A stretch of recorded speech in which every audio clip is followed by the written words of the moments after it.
That's wow, Memphis wrestling.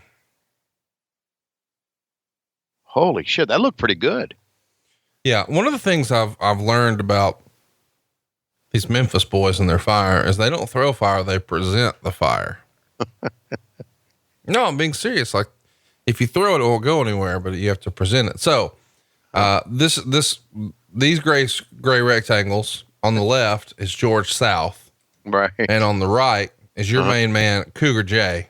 Cougar J. Which I feel like was probably your nickname in high school.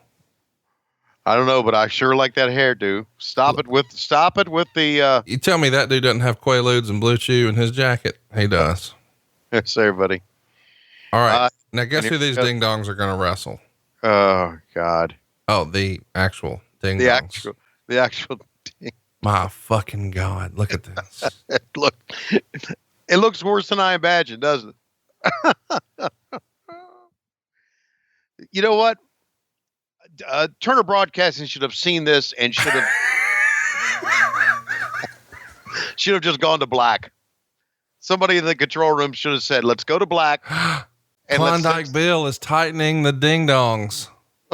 In the corner, he is still fastening the stick that has the ship bell, the Navy ship bell. He's fastening it tighter in the corner. There he is, having a seat, camera side. So the ding dongs are wrestlers who, I'm colorblind. Is that peach?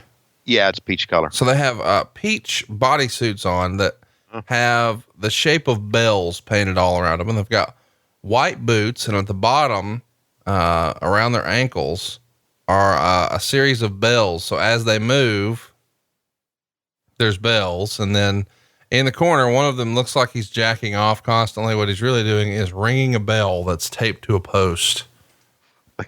They got bells on their fingers and bells on their toes and a bone in their nose. Ho, ho.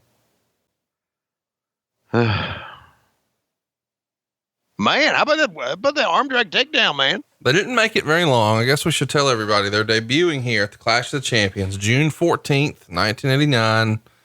The crowd is booing. Yeah. Ross is noticeably embarrassed. And, based on the reaction, their push is going to be kiboshed by Jim Herd. And, one of the recaps I read said the gimmick had only served to alienate the company's blue collar fan base. So they started to, start being used as an enhancement team for guys like Rip Morgan and Jack Victory. And they're done by the end of August. I think August 26th is the last time we see them. They're squashed by the Skyscrapers. So they make it 2.5 months.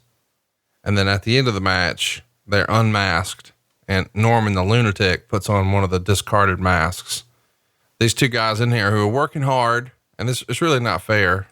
No, because they're actually doing some pretty good stuff. Absolutely. They're really the Rockin' Rebels, Greg Evans and Richard Sartain. And, it's a shame because, well, it's a shit gimmick. That's why it's a shame. No, but I'm saying they're done. Like these guys are like, you never heard of those guys again.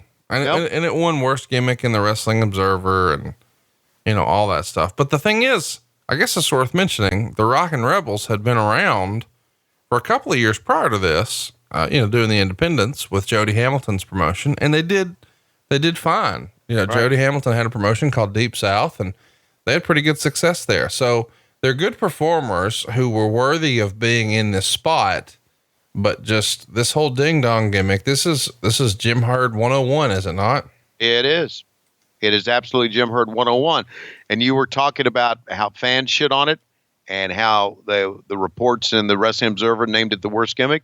I was at Howard Finkel's house watching this and we were laughing like shit, man. And I should have thought about this. I should have remembered the ding dongs when Jim Herd asked me to come back, because maybe I would have never come back. Wow. With the fans, there's one fan down at the bottom clapping. Maybe he's clapping because the match is over. But you're right. Look, they did some pretty good stuff. Look at that. Yeah, that's the thing. Sometimes we make fun of gimmicks, and Lord knows I'm guilty of this, but we're just shitting all over the gimmick. We don't mean to shit on the guy, you know? No, the guys performed quite well. These guys are working hard, and they're probably, really good wrestlers. They're just, they're doing what's asked of them. But my Lord, fucking ding dongs.